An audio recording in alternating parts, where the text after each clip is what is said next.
आज आप सुने मंगलवार व्रत का था। किसी गांव में एक साहूकार और साहूकारनी रहा करते थे।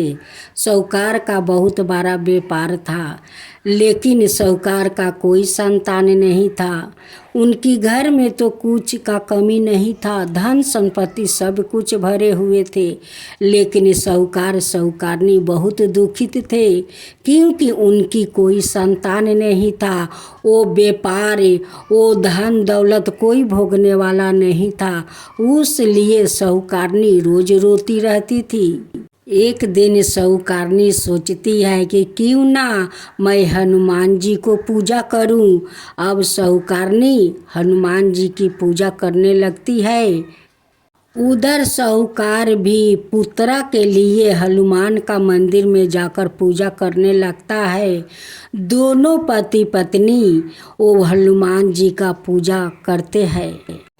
साहूकारनी हर मंगलवार के दिन हनुमान जी को भोग लगाती है, तब जाकर वो भोजन करती है। ऐसे करते करते कुछ दिन बीत गया। एक दिन साहूकार कहीं बाहर में चला गया था।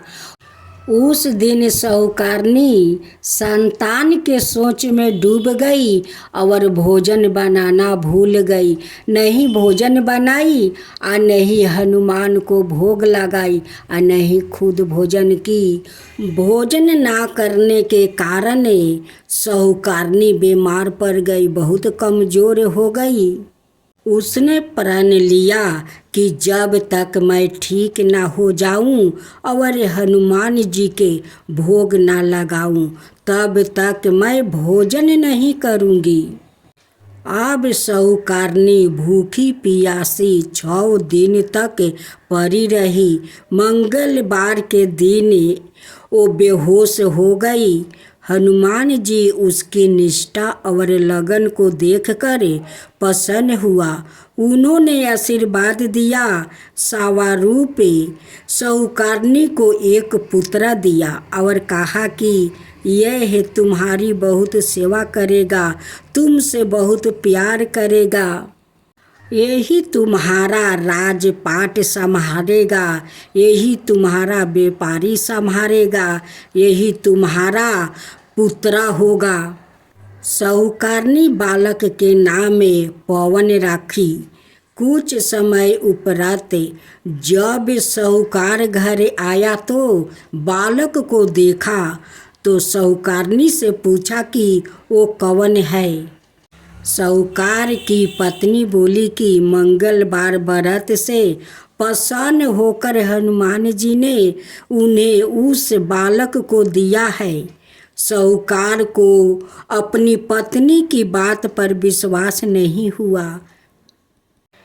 एक दिन मौका देखकर साहूकार ने बालक को तालाब के किनारे ले गया और ले जाकर तालाब में उसे फेंक दिया।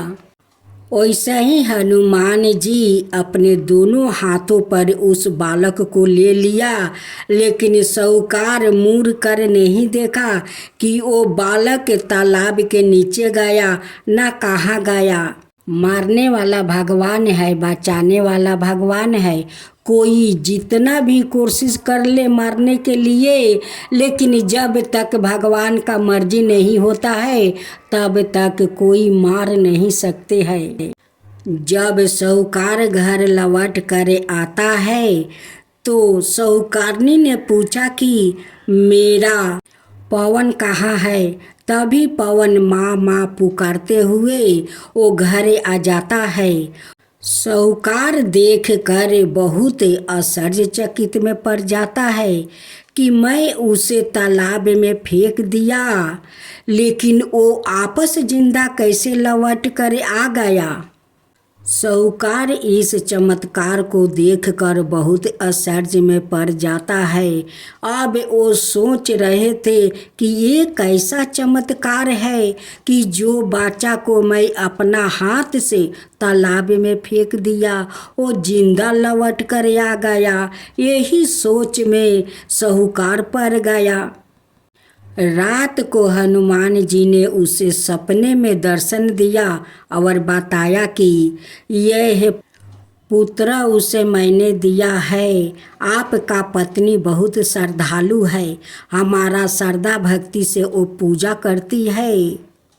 जिस दिन आप मेरे मंदिर में पूजा करने गया था, उस दिन आपका पत्नी संतान के चिंता में डूब गई। अब मेरा भोग लगाना भूल गई। उसी चिंता में वो बीमार पड़ गई, लेकिन वो प्रण किया कि जब तक ठीक नहीं होगी, जब तक मैं हनुमान को भोग नहीं लगाऊंगी, तब तक मैं भोजन नहीं करूंगी। उनकी श्रद्धा निष्ठा देखकर मैं इस बालक को दिया है। तब साहूकार जी हनुमान जी का बात सुनकर बहुत प्रसन्न हुए। उस दिन से साहूकार जी हनुमान का मंदिर हर मंगलवार के जाते हैं और पूजा करते हैं। घर में साहूकारनी हनुमान जी के प्रतिमा रख कर वो हर मंगलवार का दिन श्रद्धा भक्ति से वो पूजा करती है। हे हनुमान जी, जैसे आप उस साहूकारनी पर कृपा किया, वैसा ही सबका ऊपर करना। हनुमान जी की जय हो, हनुमान जी की जय हो, माँ सीता की जय हो, माँ सीता की जय हो। यह कहानी सीता माता कहती थी और श्री राम इसे सुना करते थे। एक दिन श्री राम भगवान को किसी काम के लिए बाहर जाना पड़ा, तो सीता माता कहने लगी कि भगवान, मेरा तो 12 बरस का नित नियम है। अब आप बाहर जाएंगे तो मैं अपनी कहानी किसे सुनाऊंगी। श्री राम ने कहा कि तुम कुएं की पल पर जाकर बैठना जाना और वहाँ जो औरत पानी भरने आएगी उन्हें अपनी कहानी सुना देना। सीता माता कुएं की पल पर जाकर बैठ जाती है। एक स्त्री आई, उसने रेशम की जरी की साड़ी पहन रखी थी और सोने का घारा ले रखा था। सीता माता उसे देख कहती है कि बहन, मेरे 12 बरस का नित नियम सुन लो। पर वो स्त्री बोली कि मैं तुम्हारी नित नियम सुनूंगी तो मुझे घर जाने में देर हो जाएगी और मेरी सासू मुझसे लड़ेगी। उसने कहानी नहीं सुनी और चली गई। उसकी रेशम जरी की साड़ी फट गई, सोने का घारा मिट्टी के घड़े में बदल गया। सास ने देखा तो पूछा कि यह किसका दोष अपने सिर पर लेकर आ गई है। बहू ने कहा कि कुएं पर एक औरत बैठी थी, उसने कहानी सुनने के लिए कहा, लेकिन मैंने सुनी नहीं, जिसका कारण यह फल मिला है। बहू की बात सुनकर अगले दिन वही साड़ी और घारा लेकर सासू कुएं के पल पर गई। सास को वही माता सीता बैठी मिली तो माता सीता ने कहा कि बहन, मेरी कहानी सुन लीजिए। सास बोली कि एक बार छोड़, मैं तो 4 बार कहानी सुनूंगी। राम आए, लक्ष्मण आए, देश के पुजेरी आए, नीत नियम का नियम लाए, आओ राम बैठो राम, तपी रसोई जियो राम, माखन मिश्री खाओ राम, दूध बतासा पियो राम, सुत के पल का पोढ़ो राम, साला दुसाला पोढ़ो राम, साला दुसाला ओढ़ो राम। जब बोलो जब राम ही राम, राम संवारे सबके काम, खाली घर भंडार भरेंगे, सबका बेड़ा पार करेंगे। श्री राम जय जय, श्री राम जय जय, श्री राम जय जय, श्री राम जय जय। सास बोली कि बहन कहानी तो बहुत अच्छी लगी। कहानी सुनकर सास घर चली गई और उसकी साड़ी फिर से रेशम जरी की बन गई। मिट्टी का घड़ा फिर सोने के घड़े से बदल गया। बहू कहने लगी, सासू माँ आपने यह सब कैसे किया? सास ने कहा कि बहू तू दोष लगा के आ गई थी और मैं अब दोष उतार कर आ रही हूँ। बहू ने फिर पूछा कि यह कुएं वाली स्त्री कौन है? सासू बोली कि वो सीता माता थी। वो पुराने से नया कर देती है, खाली घर भंडार भर देती है। वो लक्ष्मी जी का वास घर में कर देती है। आदमी की जो भी इच्छा हो उसे पूरा कर देती है। बहू बोली कि ऐसी कहानी मुझे भी सुना दो। सासू बोली कि ठीक है, तुम भी सुनो। और सास ने कहानी शुरू की। राम आए लक्ष्मण आए, देश के पुजारी आए, नीत नियम का नियम लाए। आओ राम बैठो राम, तपी रसोई जियो राम, माखन मिश्री खाओ राम, दूध बतासा पियो राम, सुत के पल का पोढ़ो राम, साला दुसाला पोढ़ो राम, साला दुसाला ओढ़ो राम। जब बोलो जब राम ही राम, राम संवारे सबके काम। खाली घर भंडार भरेंगे, सबका बेड़ा पार करेंगे। श्री राम जय जय राम।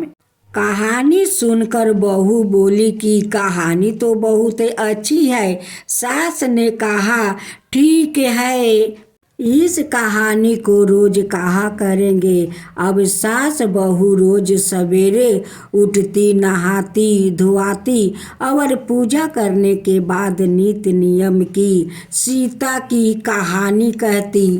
एक दिन उनके यहाँ एक पड़ोसिन की औरत आई और बोली कि बहन जरा सी आँच देना। तो वो बोली कि आँच तो अभी हमने जलाई ही नहीं। पड़ोसन ने कहा कि तुम सुबह 4 बजे से उठकर क्या कर रही हो?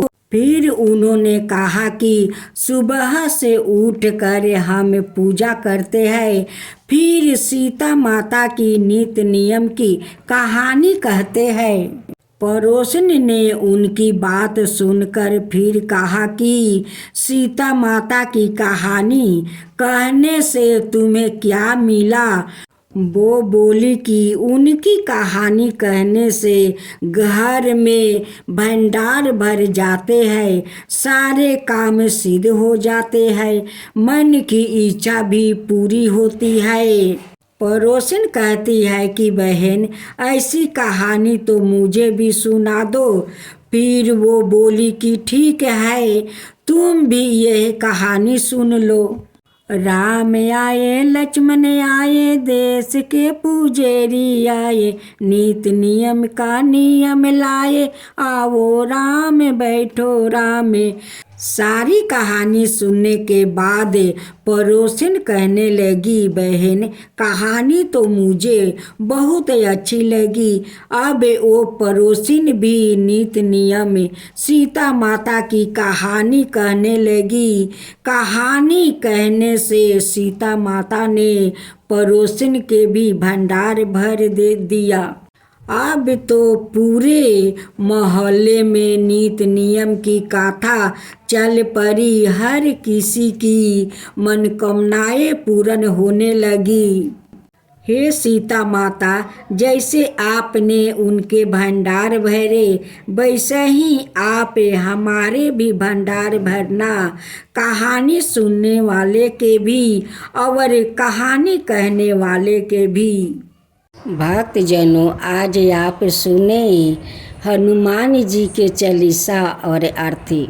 हे दुख भंजने मारुति नंदने, सुन लो मेरी पुकार, पवन सुत मिनती बारंबार, पवन सुत मिनती बारंबार। हे दुख भंजने मारुति नंदने, सुन लो मेरी पुकार, पवन सुत मिनती बारंबार, पवन सुत मिनती बारंबार।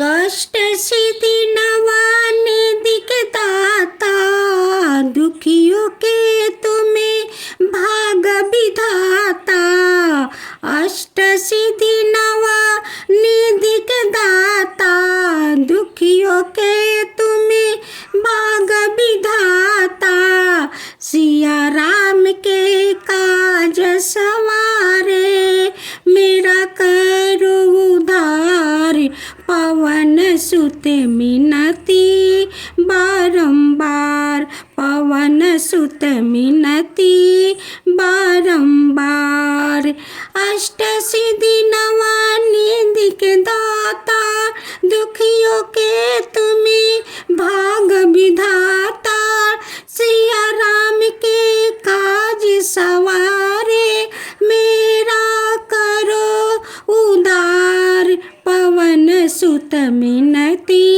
बारंबार, पवन सुत मिनती बारंबार। हे दुख भंजनी मारुति नंदनी, सुन लो मेरी पुकार, पवन सुत मिनती बारंबार, पवन सुत मिनती बारंबार।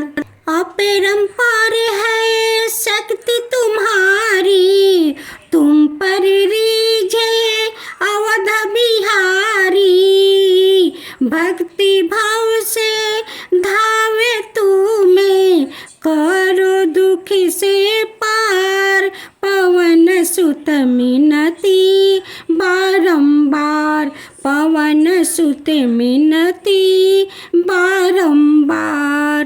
अपरंपार है शक्ति तुम्हारी, तुम पर रीझे अवध बिहारी, भक्ति भाव से धावे तुम्हें, करो दुख से पार, पवन सुत मिनती बारंबार, पवन सुत मिनती बारंबार।